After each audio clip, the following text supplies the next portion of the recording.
మొక్కల సాగులో కలుపు నివారణ కీలకం. వరిలో ఈ సమస్య మరీ ఎక్కువగా ఉంటుంది. ప్రస్తుతం తెలుగు రాష్ట్రాల్లో లేతకు దుబ్బు చేసే దశలో ఉంది. ముఖ్యంగా వెద పద్ధతిలో వరి సాగు చేసిన రైతులు సకాలంలో కలుపును నివారించకపోతే పంట దిగుబడితో పాటు పెట్టుబడులు కూడా పెరిగే అవకాశం ఉంది. కాబట్టి రైతులు సత్వరమే కలుపు నివారణకు చర్యలు చేపట్టాలని సూచిస్తున్నారు శ్రీకాకుళం జిల్లా రాగోలు వ్యవసాయ పరిశోధనా స్థానం సీనియర్ శాస్త్రవేత్త డాక్టర్ డి శేఖర్.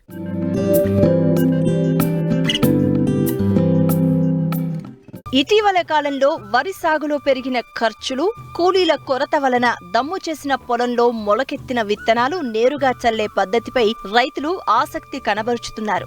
ఈ పద్ధతిలో ఎకరాకు 15 నుండి 20 కిలోల విత్తనం ఆదా అవుతుంది. పంట 7 నుండి 10 రోజుల ముందుగా కోతకు వస్తుంది. నారు పెంపకం, నారు పీకడం, నాట్లు వేసే పని ఉండదు. కాబట్టి సాగు ఖర్చు ఎకరాకి 2500 నుండి 3000 వరకు తగ్గుతుంది.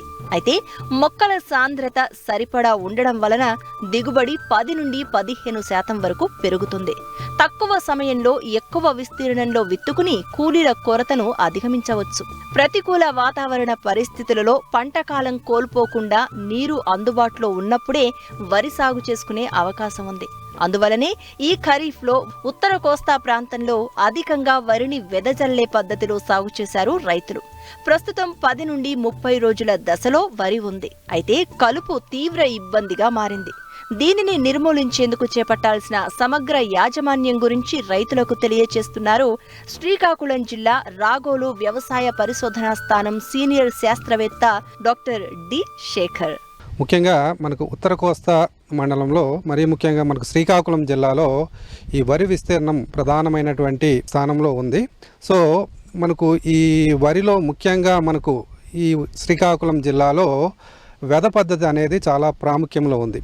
సో ఈ వెద పద్ధతిలో ముఖ్యంగా మనకు ప్రధానమైనటువంటి సమస్య కలుపు సమస్య. దీనిని నివారించడానికి ప్రస్తుత తరుణంలో కూలీల సమస్య ఎక్కువగా ఉన్నందున రైతులందరూ కూడా ఈ రసాయనాల కలుపు మందుల వైపు మొగ్గు చూపుతూ ఉన్నారు. ఈ తరుణంలో ముఖ్యంగా మనకు ఈ కలుపు మందులు పిచికారీ చేసే సమయంలో వాటి యొక్క మోతాదు కానివ్వండి, సమయం కానివ్వండి, అదేవిధంగా వాటి యొక్క పిచికారీ వేళలు కూడా చాలా ప్రాముఖ్యతను కలిగి ఉన్నాయి. కాబట్టి ముఖ్యంగా ఈ రైతు సోదరులు ఈ కలుపు మందుల పిచికారీ విషయంలో ముఖ్యంగా మనకు విత్తనం వెదజల్లిన వెంటనే అయితే మనకు సుమారు విత్తనం వెదజల్లిన తర్వాత 1 నుంచి 3 రోజుల్లో అయితే మనకు ప్రెటిలాక్లోర్ అనే ఒక కలుపు మందు దొరుకుతుంది. ఇది మనకు ఎకరానికి 400 నుంచి 500 మిల్లీలీటర్ల చొప్పున ఎకరానికి మనం కలుపుకొని సమానంగా మనం పిచికారీ చేసుకున్నట్లయితే మనకు పంటలో తొలి దశలో వచ్చేటటువంటి ఈ కలుపు సమస్యను మనం అధిగమించడానికి అవకాశం ఉంటుంది. అదేవిధంగా మనకు ఈ 10 రోజుల వరకు మనకు ఏ విధమైనటువంటి ఈ కలుపు మందులు పిచికారీ చేసుకొని సందర్భంలో మనకు పైరాజోసల్ఫ్యూరాన్ ఇథైల్ అనేటటువంటి మందు మనకు మార్కెట్లో దొరుకుతుందండి. ఇది ఎకరానికి 100 ml చొప్పున మనం సమానంగా పొలమంతా సమానంగా పడేటట్లు పిచికారీ చేసుకున్నట్లయితే మనకు ముఖ్యంగా ఈ 20 నుంచి 30 రోజుల దశలో వచ్చేటటువంటి ఈ కలుపును మనం నివారించుకోవడానికి అవకాశం ఉంటుంది. అదేవిధంగా మనకు ఏదైనా కారణాల వల్ల ఈ తొలి దశలో మనం ఈ కలుపు మందులు పిచికారీ చేసుకునే పక్షంలో మనకు 15 రోజుల దశలో అంటే ఎక్కువగా మనకు పొలంలో కనుక ఈ గడ్డి జాతికి సంబంధించినటువంటి కలుపును మనం గుర్తించినట్లయితే సైహలోపాబ్యూటైల్ అనేటటువంటి మందును ఎకరానికి 400 మిల్లీలీటర్ల చొప్పున అంటే లీటర్ నీటికి 2 మిల్లీలీటర్ల చొప్పున కలుపుకొని మనం పిచికారీ చేసుకున్నట్లయితే మనకు ఈ వరిలో వచ్చేటటువంటి ప్రధానమైనటువంటి ఈ ఊదర వంటి ఈ మన గడ్డి జాతికి సంబంధించినటువంటి కలుపును మనం నివారించుకోవడానికి అవకాశం ఉంటుంది. అదేవిధంగా మనకు ఈ గడ్డి జాతితో పాటు ఏదైతే మనకు ఈ వెడల్పాటి ఆకులు, తుంగ ఇటువంటి కలుపు కనుక ఎక్కువగా ఉన్నట్లయితే మనం బిస్బైర్బాక్ సోడియం అనేటటువంటి మందును ఎకరానికి 80 నుంచి 100 మిల్లీలీటర్ల చొప్పున మనం పిచికారీ చేసుకున్నట్లయితే ఈ అన్ని రకాల కలుపును మనం ఈ పొలంలో నుంచి మనం సమర్థవంతంగా నివారించుకోవడానికి అవకాశం ఉంటుంది. తర్వాతి దశలో అంటే మనం విత్తనం విత్తినటువంటి 20 నుంచి 30 రోజుల దశలో కనుక మనం కలుపును గమనిస్తే మనకు ఈ పొలంలో ఏదైతే ఈ అన్ని రకాల కలుపు మొక్కలు ముఖ్యంగా ఈ గడ్డి జాతి కానివ్వండి, తుంగ, అదేవిధంగా వెడల్పాకు ఈ కలుపు కనుక ఉన్నట్లయితే మనకు ఈ ఆల్మిక్స్ అనేటటువంటి మందు మనకు ఎకరానికి 8 గ్రాముల చొప్పున పిచికారీ చేసుకున్నట్లయితే అన్ని రకాల కలుపు మొక్కలను మనం నివారించుకోవడానికి అవకాశం ఉంటుంది.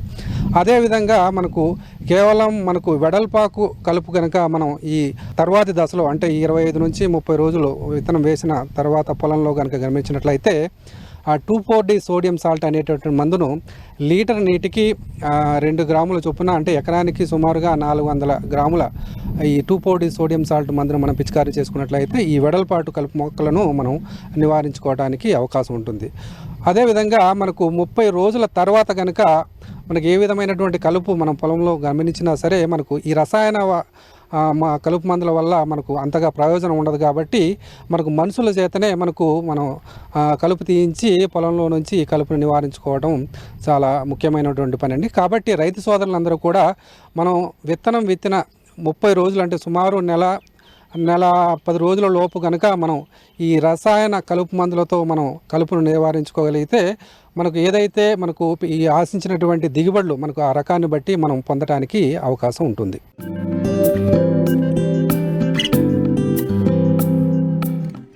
కూరగాయ పంటల్లో అధిక విస్తీర్ణంలో సాగయ్యే పంట టమాటా. ఏడాది పొడవునా సాగుకు అనుకూలం.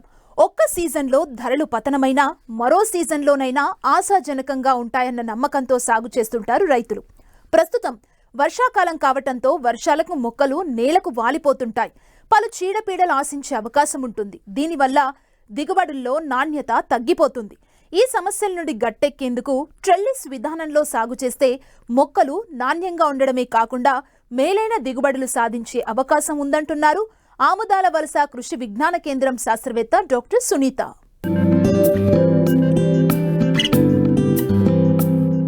టమాటా పంటను సంవత్సరం పొడవునా అన్ని ఋతువుల్లోనూ సాగు చేయవచ్చు. అధిక దిగుబడి మాత్రం శీతాకాలంలో వస్తుంది. బాగా నీరు ఇంకే బరువైన గరప నేలలు ఈ పంటకు అనుకూలం. మురుగునీరు వసతి లేని భూములు, చౌడు భూములు తప్ప అన్ని రకాల నేలల్లో ఈ పంటను సాగు చేయవచ్చు. సాధారణ పద్ధతిలో సాగు చేస్తే ఖరీఫ్లో కురిసే వర్షాలకు మొక్కలు నేలపై వాలి కాయలు నేలకు తాకి కాయకుళ్ళు, మొదలుకుళ్ళు, వట్టి తెగుళ్లు, చీడపీడలు ఆశించే అవకాశముంది. కాబట్టి రకాల ఎంపికతో పాటు ట్రెల్లీస్ విధానంలో టమాటా సాగు చేస్తే మొక్కలు ఆరోగ్యంగా పెరగడమే కాకుండా నాణ్యమైన దిగుబడులను పొందేందుకు ఆస్కారం ఉంటుందని చెబుతున్నారు ఆముదాల వలస కృషి విజ్ఞాన కేంద్రం శాస్త్రవేత్త డాక్టర్ సునీత. తొలకరి ఖరీఫ్లో వేసుకోవడానికి అర్కా మేఘాని, పూసా ఎర్లీ డ్వార్ఫ్, ఖరీఫ్లో ఆలస్యంగా వేసుకోవడానికైతే పూసా రూబీ, అర్కా వికాస్ రకాలు అనుకూలంగా ఉంటాయి. మొక్కలు నాటే ముందు 3 నుండి 4 సార్లు నేలను బాగా చదును చేసుకోవాలి. ఎకరాకు సూటి రకాలు 200 గ్రాములు, శంకర్ జాతి రకాలైతే 60 నుండి 80 గ్రాముల వరకు విత్తనం అవసరం అవుతుంది. ప్రోట్రేల్లో పెంచిన 25 రోజుల వయసు గల టమాటాను ప్రధాన పొలంలో నాటుకోవాలి. పొలం అంతా ఒకేసారి కాకుండా 15 రోజుల వ్యవధితో 3 దఫాలుగా మొక్కలు నాటుకోవాలి. దీనివల్ల పంట అంతా ఒకేసారి కోతకు రాకుండా దఫాలుగా చేతికి అందడం వల్ల ధరల ఆటుపోట్లను రైతు అధిగమించుకునే అవకాశం ఉంటుంది. ట్రెల్లీస్ పద్ధతిలో మల్చింగ్ మరియు డ్రిప్ విధానంలో సాగు చేయడం వల్ల చాలా ఆరోగ్యవంతమైన మొక్కలను పెంచుకోవడమే కాకుండా దిగుబడిని తీసుకోగలుగుతారు. సాధారణ పద్ధతిలో పండించేదానికంటే ట్రెల్లీస్ విధానంలో టమాటాను పండిస్తే 3 రెట్లు అధికంగా దిగుబడి వస్తుంది. ఈ పద్ధతిలో మొక్కలను ఎడంగా పెట్టి నాటుకోవడం వల్ల మంచి వాతావరణంతో పాటు మొక్క ఏపుగా పెరుగుతుంది. దీంతో అధికంగా కొమ్మలు వచ్చి పూత అధికంగా పూస్తుంది. నేలపైన టమాటా కాయలు ఉండకుండా టమాటా కాత పైనే ఉంటుంది. దీనివల్ల టమాటా పెద్దగా, నాణ్యతగా, ఎలాంటి మచ్చలు లేకుండా అధిక బరువుతో కాస్తుంది. ఈ టమాటాకు మార్కెట్లో మంచి డిమాండ్ ఉంటుంది. మంచి ధర కూడా పలుకుతుంది. ట్రెల్లీస్ పద్ధతిలో టమాటా సాగుకు ఉద్యాన శాఖ ఎకరాకు 7,500 రూపాయల సబ్సిడీ కూడా ఇస్తోంది. అసలు ట్రెల్లీస్ విధానంలో టమాటా సాగు ఎలా చేయాలో తెలుసుకుందాం. ఎటు చూసినా 2 అడుగులు వచ్చే విధంగా మొక్కలు నాటుకోవాలి. 6 నుంచి 8 అడుగుల పొడవున ఉండే కర్రలను 1.5 నుంచి 2 అడుగుల గుణపంతో తీసిన రంధ్రంలో పాతుకోవాలి. కర్రల వ్యాసార్థం 2 సెంటీమీటర్లు ఉంటే ట్రెల్లీస్ పద్ధతి దృఢంగా ఉంటుంది. నారు నాటిన 15 నుంచి 20 రోజులలో ఈ పద్ధతి పాటించుకోవాలి. ఈ చివరి కర్రలు బరువుకు వాలకుండా జిఐ వైరుతో ఊతం ఇచ్చుకోవాలి. రకాలను బట్టి అంటే హైబ్రిడ్ రకం అయితే 5 నుండి 6 అడుగుల ఎత్తు వరకు పెరుగుతుంది. కావున పైరు నేల మీద పడిపోకుండా స్టేకింగ్ చేయవలసి ఉంటుంది.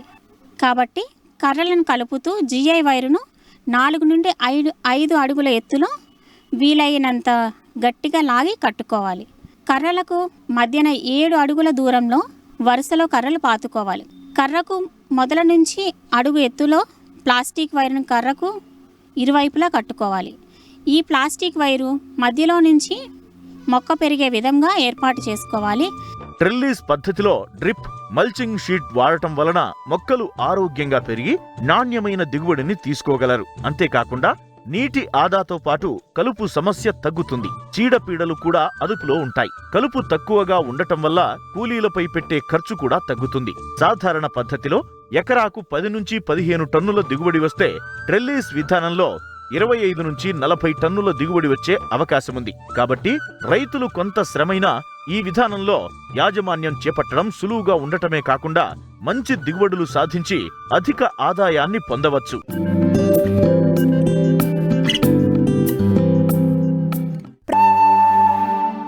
చాలా ప్రాంతాల్లో ముదురు మామిడి తోటలున్నాయి. వీటి నుండి దిగుబడి తక్కువగా వస్తుంటాయి.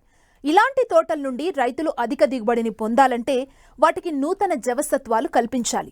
దీనిని టాప్ వర్కింగ్ లేదా పునరుద్ధరణ అంటారు. ఈ విధానం ద్వారా రైతులు మామిడిలో మంచి ఫలితాలు సాధించొచ్చని వివరాలు తెలియజేస్తున్నారు ఆదిలాబాద్ కృషి విజ్ఞాన కేంద్రం శాస్త్రవేత్త డాక్టర్ సునీల్ కుమార్.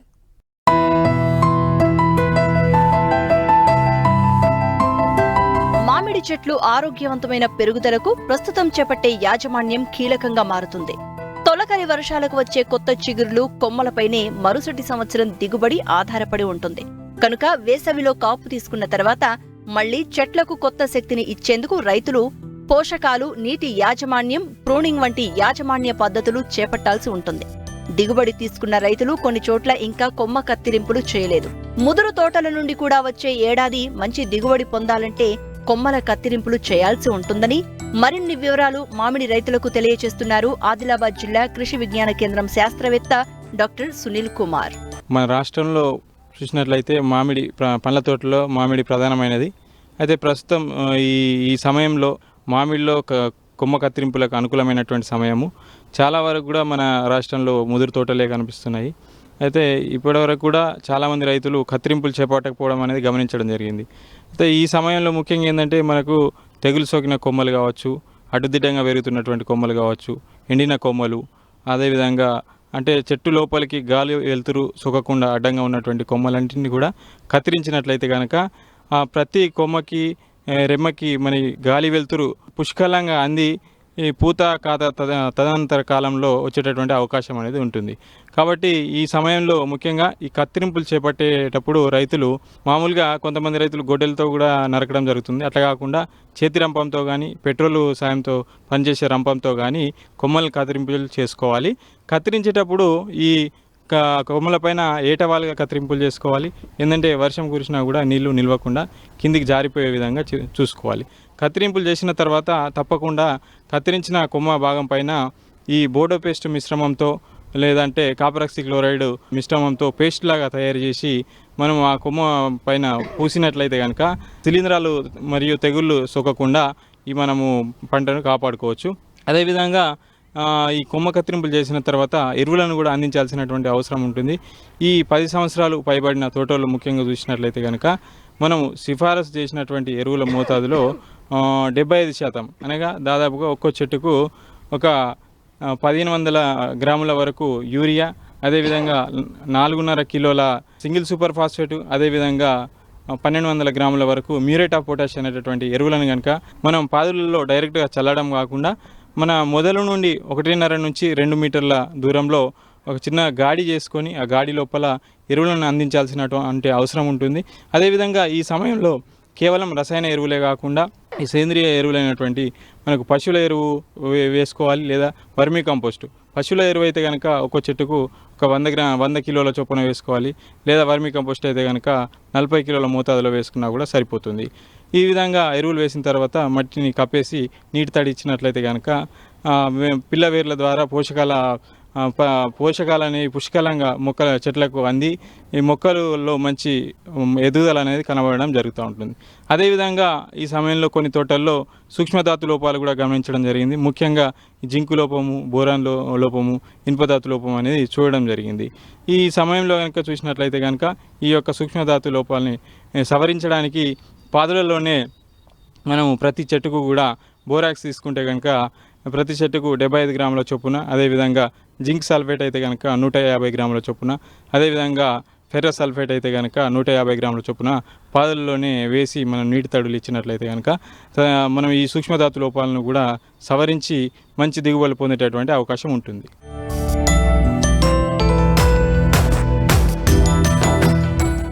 వ్యాపార సరళిలో చేపట్టిన పాడి పరిశ్రమ మంచి లాభాలను అందిస్తుంది.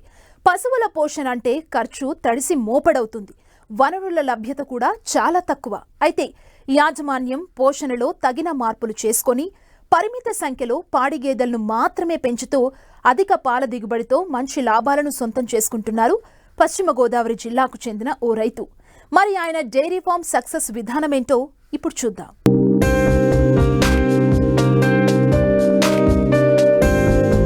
పాడి పరిశ్రమ నిర్వహణ అంటే రైతుకు కత్తి మీద సామి.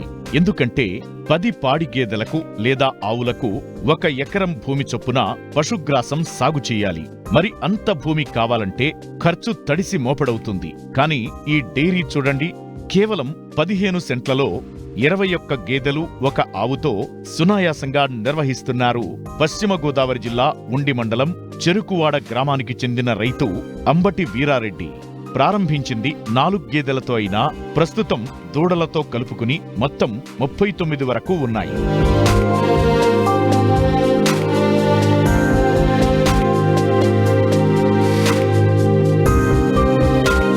రైతు వీరారెడ్డి తనకున్న 2.5 ఎకరాల వ్యవసాయ భూమిలో గతంలో కూరగాయ పంటలు పండించేవారు.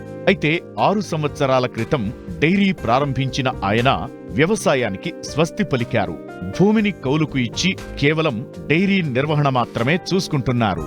దోమల నుండి గేదెలను కాపాడేందుకు షెడ్ చుట్టూ దోమతెరను అమర్చారు. వీటికి ఎండుగడ్డితో పాటు స్థానికంగా దొరికే మొక్కజొన్న, శనగ చెక్క, పత్తి చెక్కతో దాణా తయారు చేసి అందిస్తున్నారు. గేదెల డైరీ పెట్టి 6.5 సంవత్సరాలు అవుతుంది సార్. మేము సొంతంగానే చేసుకుంటాం. మనుషుల ఇబ్బంది అయితే పెద్దదండి. దీనికి మనుషులు అయితే ఉండరు. చేసిన 10 రోజులు 15 రోజులు చేస్తారు, 16 రోజులు నెల చేస్తారు, వెళ్ళిపోతారండి. సుమారు 21 గేదె ఉంది సార్. 1 ఆవు 20 గేదెలు ఉన్నాయి. 80 లీటర్లు తీస్తానండి. ఉదయం 50, సాయంకాలం 30 తీస్తానండి నేను. అంటే సూడి ఉన్నాయి ఎక్కువ నా దాంట్లో. ఇప్పుడు నేను ప్రతి ఇంటికి డోర్ డెలివరీ ఇస్తానండి. కృష్ణా జిల్లా నుంచి ఒట్టిగడ్డి తెచ్చుకుంటానండి. ఎండుగడ్డి 5,50,000 అవుతుందండి సుమారు సంవత్సరానికి ఒకసారి. గడ్డి తెచ్చుకుంటా. పచ్చగడ్డి అయితే వేయలేనండి నేను, మనుషులు లేక. ఒట్టిగడ్డి దానానండి సార్. పొదుగు ఆపులు ఎక్కువ వస్తాయండి వీటికి. వాటికి వెంటనే మనం కానుకుని చూసుకోవాలండి. వెంటనే ఏ రోజుని అబ్జర్వ్ చేసుకోవాలండి. వీటిని అబ్జర్వ్ చేసుకోకుండా వదిలేస్తే కనుక పోతాయండి. పాలు తగ్గుతాయండి, రొమ్ములు పోతాయండి. చాలా ఇబ్బంది ఉంది, బాగా లాస్ వస్తామండి. అలాంటివి చూసుకుంటూ ఉండాలండి డైలీ. డెక్కలు వ్యాధి అలాంటివి ఏమి రాలేదండి. ఎప్పటికప్పుడు సీజనల్గా ఇండస్ట్రీలు చేస్తారండి గవర్నమెంట్ వాళ్ళు వచ్చి. వాళ్ళు చేసినా చేయకపోయినా మళ్ళీ మనం కూడా చేయించుకుంటామండి. దానా మొక్కజొన్న, చిగురు నూక, ఏడుశనగ చెక్క, పత్తి గింజ అన్ని ఆల్మిసర్ కింద ఆడించుకుంటానండి. నేను ఆడించుకుని పెట్టుకుంటాను సార్. నేను 2 పూటలు పెడతానండి. పొద్దున్న 3 కేజీలు, సాయంకాలం 2 కేజీలు పెడతానండి. ఒక్కొక్క గేదెకి వచ్చి 5 కేజీలు పెడతానండి. గేదెకి వచ్చి దానా నిమిత్తం 150 రూపాయలు అవుద్దండి. పాలు లీటర్కి 80 రూపాయలకి ఇస్తానండి నేను డోర్ డెలివరీ. 5 లీటర్లు ఇస్తుందండి, 4 ఇస్తుంది, 6 ఇస్తాయండి పూటకొచ్చి. మేము సొంతంగా చేసుకుంటేనే సరిపోతుందండి, లేకపోతే సాల్తలే సార్. సొంతంగా చేసుకుంటాం వల్ల మా కూలి పనుల ఖర్చుల కింద మిగులుతున్నాయండి అంతే. గేదె పేడ చేపల చెరువులోకి ఇస్తామండి. మామూలుగా డాక్టర్ గారు కూడా ఆకివీడి నుంచి వస్తారండి. మాకు ఏదైనా తెలియని ఉంటే అడిగితే ఆయన చెబుతారు, వస్తారు, చేస్తారండి. మామూలుగా షెడ్కి దోమతెరగా మొత్తం అసలు ఏగ కానీ దోమ కానీ రాదండి. తుండేగ కుడితే మట్టికి పెద్ద ప్రాబ్లం జరుగుద్దండి గేదెలకి. మామూలుగా కంఠం వాపు, అంటువ్యాధి జ్వరాలు ఎక్కువ వచ్చేస్తాయండి. అందుకని తుండేగని మట్టికి రానివ్వండి. తుండే కోసమని దోమతెర వేసామండి. డైరీ నిర్వహణ అంటే కష్టంతో కూడుకున్నదే, కానీ ముందు చూపుతో ఒక లెక్కతో పక్కాగా పశుపోషణ నిర్వహిస్తే కష్టానికి తగిన ప్రతిఫలం పొందవచ్చు. శాస్త్రీయ అవగాహనతో పాటు సంపూర్ణ నిమగ్నతతో కూడిన ఆచరణ తోడైతేనే విజయం తమ వెంటే ఉంటుందని నిరూపిస్తున్నారు రైతు వీరారెడ్డి. తనకున్న 21 గేదెల నుండి రోజుకు 80 నుండి 90 లీటర్ల పాల దిగుబడి తీస్తున్నారు. వచ్చిన పాలను ఇంటింటికి తిరిగి ఒక్కో లీటర్కు 80 రూపాయల చొప్పున అమ్మకం చేపడుతున్నారు. ఇలా నెలకు 1,92,000 ఆదాయం పొందుతూ పలువురు రైతులకు ఆదర్శంగా నిలుస్తున్నారు.